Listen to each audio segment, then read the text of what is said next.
Alors, professeur, revenons sur le discours du président Paul Biya, son adresse à la nation le 31 décembre dernier.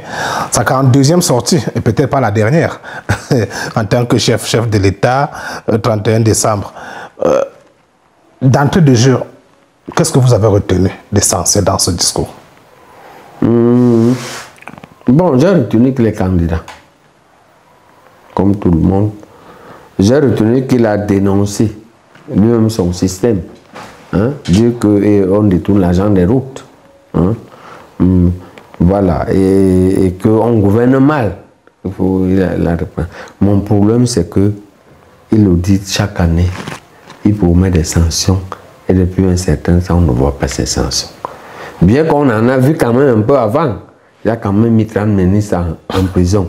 Mais ces derniers temps, ce qui peut expliquer que il est affaibli. C'est peut-être pourquoi il n'arrive plus à les sanctionner. Mais je ne veux pas dire que son discours était vieux. Ce n'est pas ça. Je dis que son discours, il y avait beaucoup de déjà entendu. Voilà. Je suis particulièrement sensible au soutien massif que vous n'avez cessé de m'apporter toutes ces années. C'est la raison pour laquelle je n'ai jamais ménagé aucun effort pour répondre à vos aspirations. Votre confiance m'honore et me sert de boussole dans l'action que je mène à la tête de notre cher et beau pays. Je puis vous assurer que ma détermination à vous servir demeure intacte et se renforce au quotidien face à l'ampleur des défis auxquels nous sommes confrontés. Dixit, président Paul Biya, le 31 décembre dernier.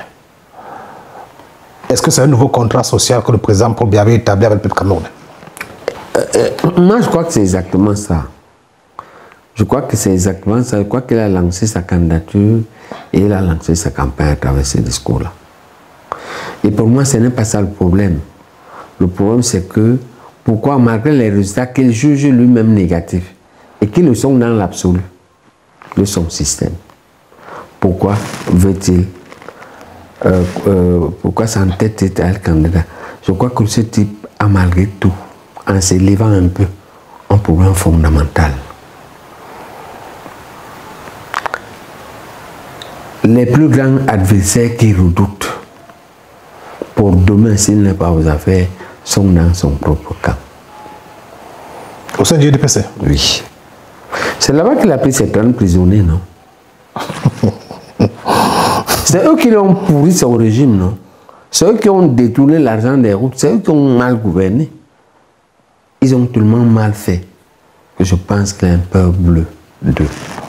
Ils préfèrent mourir au pouvoir que de laisser. Parce que le risque qu'ils reprennent est élevé selon moi. Mais à son âge... C'est là son problème. Oui.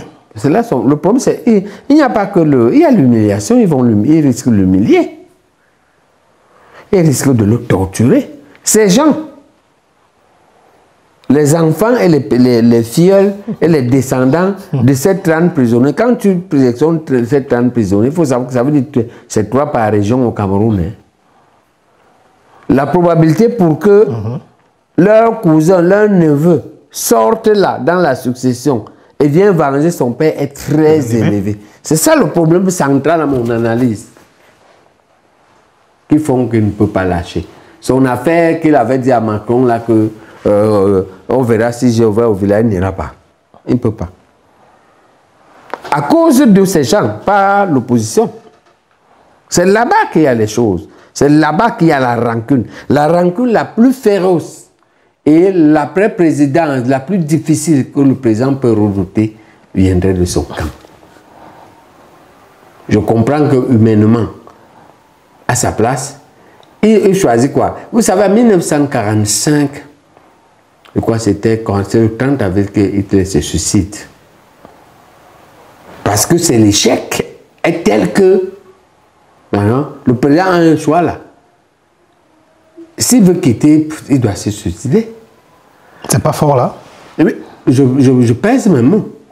Parce que si il laisse les chances pour que ceux qui prennent, d'abord, les chances de survie du Cameroun vont faire problème. La succession est comment? La succession est chaotique.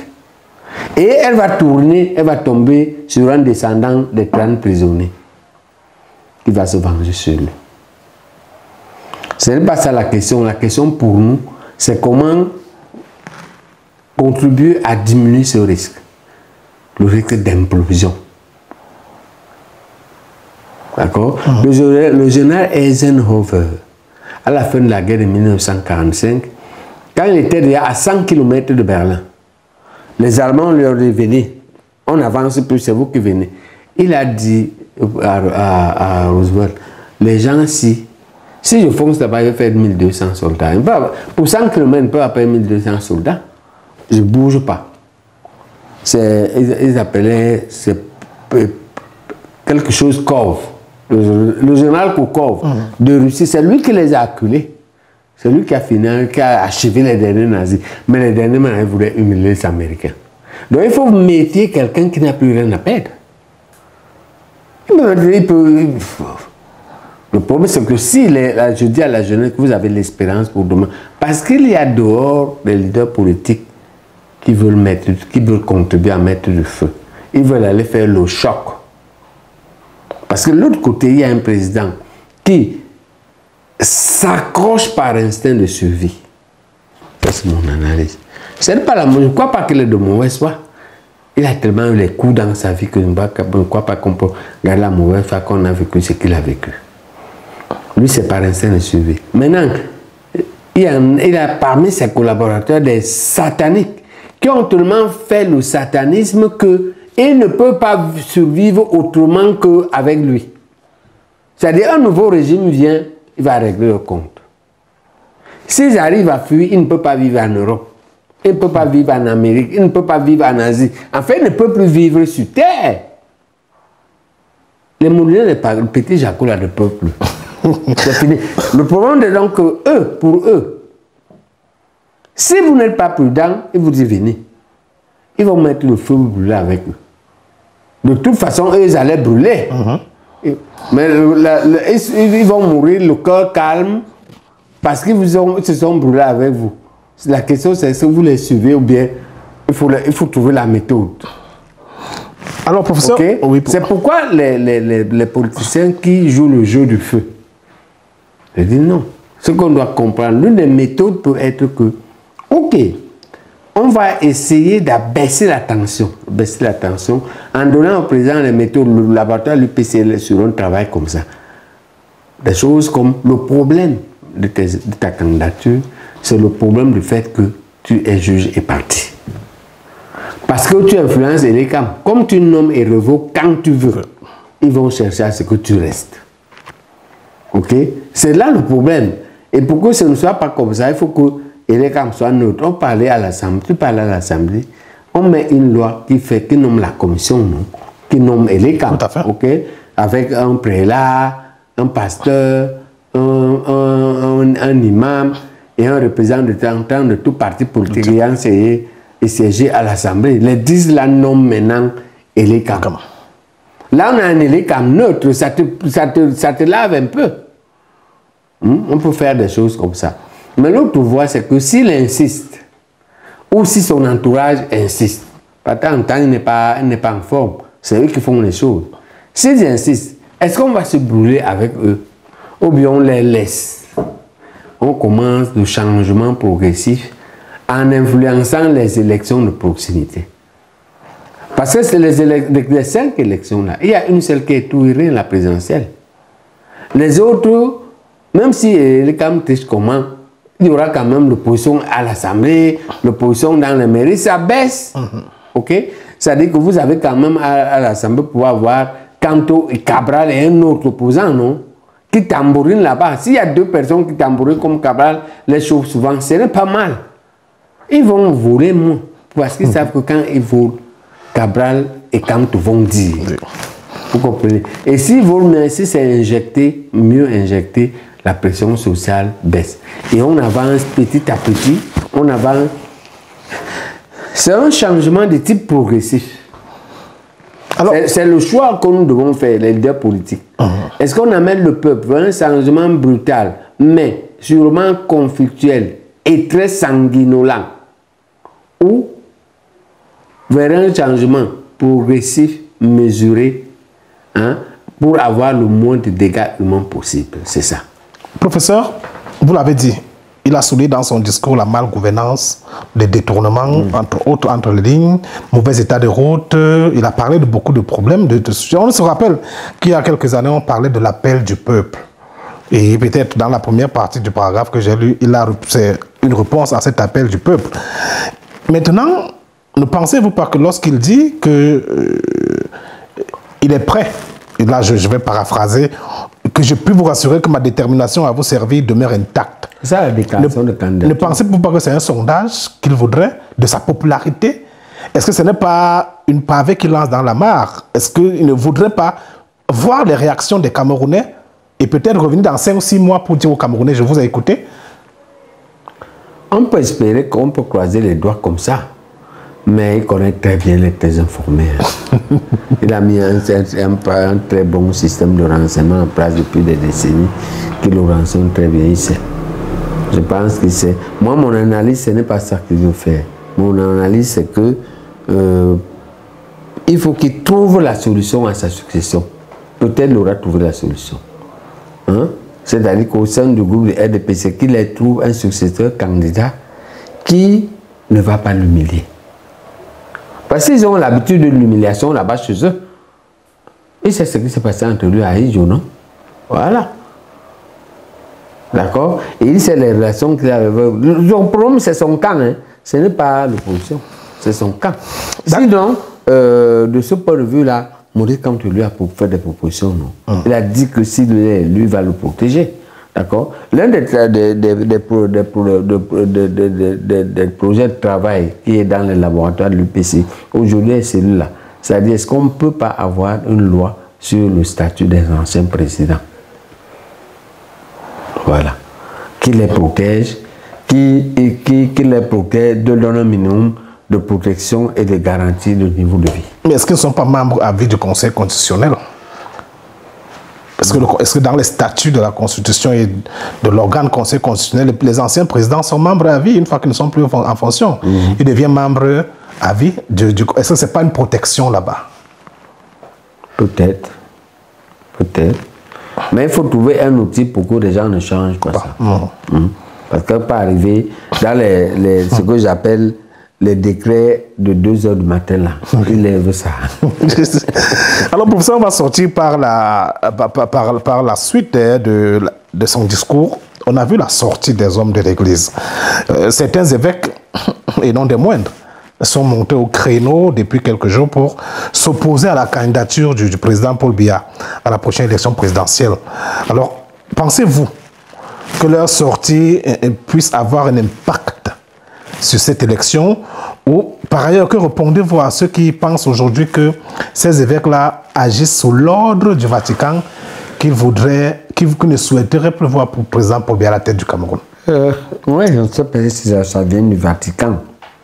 Tellement c'est éparse, tellement c'est désordonné, ça me paraît indépendant que je doute que ça vienne du Vatican. Je pense que c'est la position des évêques qui voient le niveau de vie de leurs fidèles se dégrader, qui voient les souffrances du peuple et qui puisqu'ils parlent même, ils craquent. C'est le Marois a craqué. Dire que le diable vaut mieux, hein? Et ça, c'est le langage de quelqu'un qui a craqué. Puisqu'après ça, il dit que Amen. Donc, ce n'était pas la suite d'un discours cohérent. Je crois qu'il répondait à une question. Mais on n'a pas vu la question. Ça ressemblait à quelqu'un qui répondait à une question. Pensez-vous que leur sortie puisse avoir un impact sur la prochaine élection présidentielle?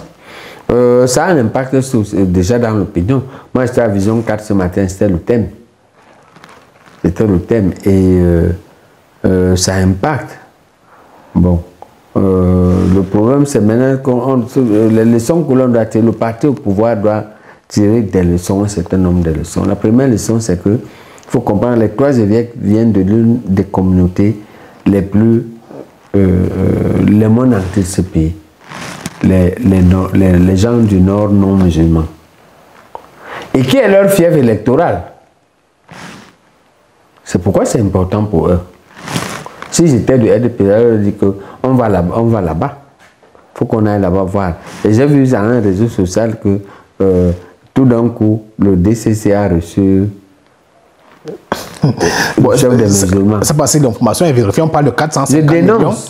On parle de 450 millions. Je n'affirme pas. D'accord.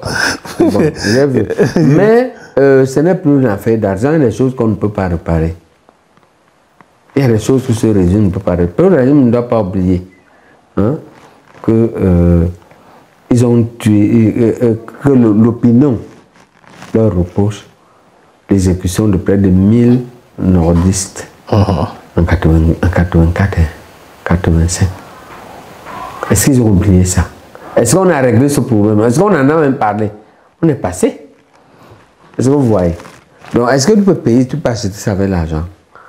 C'est-à-dire que vous voulez dire que vous-même là, ils ont été complices de l'empoisonnement de Moumi. Ils ont décapité au sein d'eux. Ils ont fusillé en public. Ernest Ouattara dit non, on va fêter le 15. On a une cérémonie le 15 janvier de la semaine prochaine à la suite de l'amitié.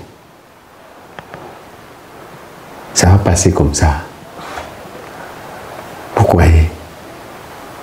On ne va pas vous exécuter sur le poteau, mais au moins on va parler. Vous comprenez? Donc, ce n'est pas une affaire qu'on règle avec 450 millions. C'est très superficiel de penser que ce n'est pas ça. C'est que d'abord analyser. Ce type-là, est-ce que lui, c'est lui qui dit qu'il a donné 450 millions? Est-ce qu'il a moins lui pour savoir ce qui s'est passé? Combien de personnes on a exécuté après le pouce du 6 avril? Et parmi les personnes qu'on a exécutées, d'autres qui avaient trop pas, c'était excessif. Un coup d'état, tu as au maximum 5 cerveaux. Le reste, ils savent même pas où on va. Ils obéissent à un chef. Ils ne savent pas ce que le chef fait. Pourquoi tu tues les personnes? Comment tu vas justifier ça après? Là aussi, ils avaient agi avec beaucoup d'état d'âme. Maintenant, nous, on peut leur dire, on peut contribuer à ça. Je vais proposer à l'UPC de faire une réflexion là-dessus. Comment on règle le contentieux? Pendant qu'on demande à l'État de régler le contentieux avec nous, parce que nous, on a des propositions. On sait déjà bien ce qui s'est passé, on le sait. Mais le 6 avril, on ne sait même pas ce qui s'est passé.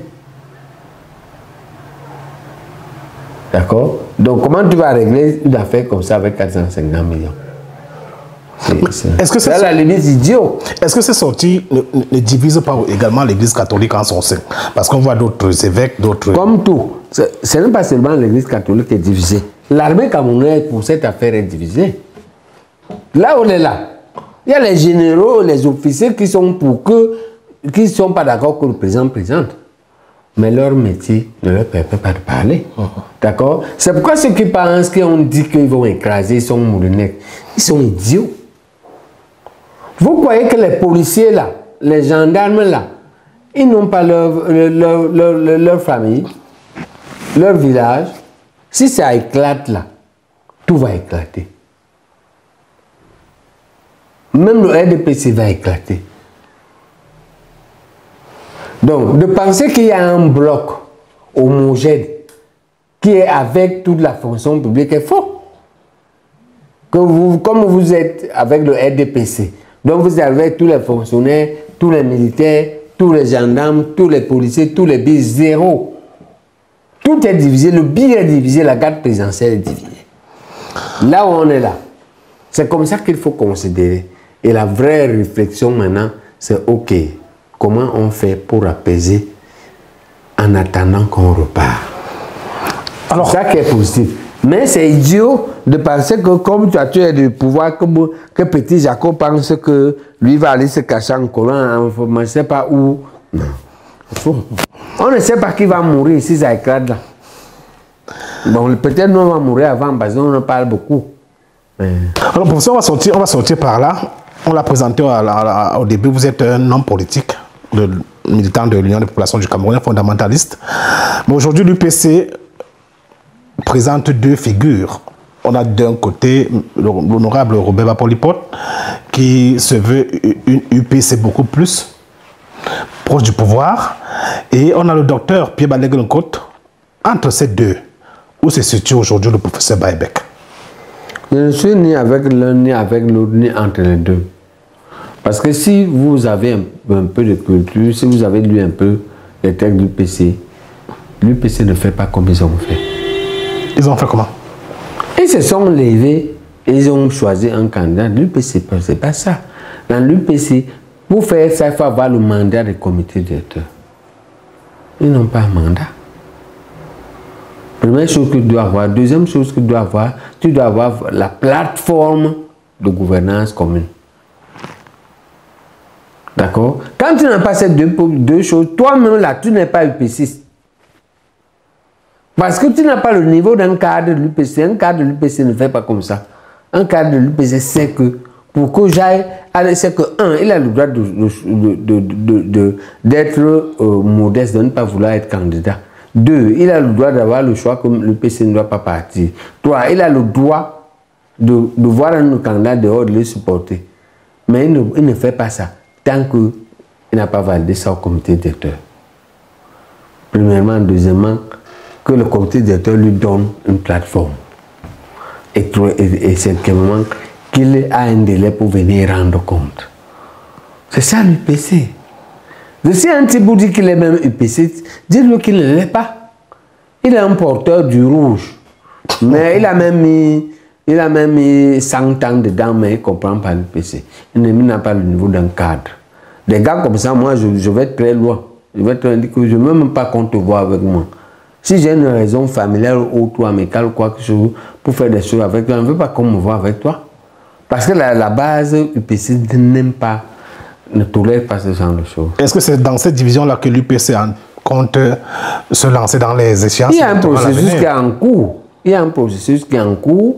La faction essentielle de l'UPC, c'est-à-dire les gens du congrès de Banankob, les gens du congrès de Banjoun et les fondamentalistes, on est en train de se mettre ensemble pour faire un comité directeur et pour interpeller l'État du Cameroun, l'État de France, la communauté internationale sur le muselage organisé de l'UPC par l'appareil d'État. Parce qu'on en est là aujourd'hui, on n'a pas d'élu. Pourquoi? Parce que l'ECAM et l'AT s'étaient organisés en 2018 et la justice pour nous écarter. Ils nous ont écartés. Il dit que on a 2 listes, on a des listes multiples. Est-ce que si vous levez là maintenant, vous allez présenter la liste du RDPC à Yaoundé, quelqu'un va prendre même? Pourquoi n'importe quel rat dit que c'est l'UPC? Donc l'État ne sait pas qui est l'UPC. Mais pour le RDPC, il sait. Si vous allez dire que vous êtes RDPC, voici votre liste, on ne va pas prendre. D'accord? Pourquoi si vous faites ça pour l'UPC, on prend? En réalité, c'est eux-mêmes qui montent ces gens-là. C'est une méthode coloniale que les Français avaient laissée. Alors, quel est l'agenda du professeur Baebek aujourd'hui en tant qu'homme politique? Est-ce que le professeur Baebek sera candidat à la prochaine élection présidentielle? Ça ne se passe pas comme ça à l'UPC. Vu que vous êtes du bon côté. Peut-être le comité directeur vous donnera un mandat. C'est pas comme ça que ça se passe. Ça se passe que le comité directeur se réunit donc. Après un travail de laboratoire qu'on a confié à un laboratoire et sur la base de la shortlist est choisi. On a déjà fait la shortlist. Je suis dans la shortlist. D'accord. Je suis dans la shortlist. Et on verra si la fumée blanche va sortir avec moi. Et on dira à Bemos Pampam. Mais ce n'est pas une affaire de où on lève le doigt, non. Vous n'êtes même pas là quand le comité directeur, vous les potentiels, quand les candidats à la shortlist, vous sortez. Ce n'est pas qu'on montre le doigt, on vote, non. Ils vont voter entre eux, vous n'êtes pas là. Vous revenez, on vous dit qui on a choisi. Ok? On peut vous dire, mais on vous dit l'essentiel, c'est ce que vous devez faire. On vous donne une marge de manœuvre personnelle. On touche une vision personnelle. Voilà, c'est ça l'UPC. Et c'est ça que nous voulons laisser comme héritage politique à notre peuple. C'est ça que les pères fondateurs nous ont donné. Ce n'est pas une histoire de que n'importe quel rat qui ne supporte pas la famine. Parce que nous à l'UPC, nous, on n'est pauvres, mais on a appris à supporter la famine. On ne peut pas vendre le parti pour la nourriture, pour les postes, pour l'argent, on ne peut pas. D'accord? Et il s'est dit dehors que AM a donné beaucoup d'argent à Balaguel et que l'autre aussi, on lui donne l'argent. Voilà, un UPC vrai ne fait pas ça. quel est le vœu, on va dire quoi, le vœu que formule le professeur Baebek pour le Cameroun en 2027? Fondamentalement, j'espère et je souhaite que on trouve la solution pour que la tension baisse du champ. Et convaincre le vieux président de ne pas se présenter. Et maintenant, s'il ne se présente pas, qu'il trouve un candidat là-bas dans le parti. Maintenant, si on ne réussit pas ça, au moins que sa candidature se fasse avec des modifications du système électoral qui font qu'il soit moins suspect de parti pris. Et que les Camerounais comprennent que la seule élection qui peut changer le pouvoir n'est pas la présidentielle. On peut changer le pouvoir même par les autres élections, en particulier les parlementaires. Si vous êtes majoritaire à l'Assemblée, on a été en 92, c'est la bêtise, c'était nous-mêmes. On peut avoir un premier ministre de l'opposition et ça continue à changer le pays avec le moins de dégâts.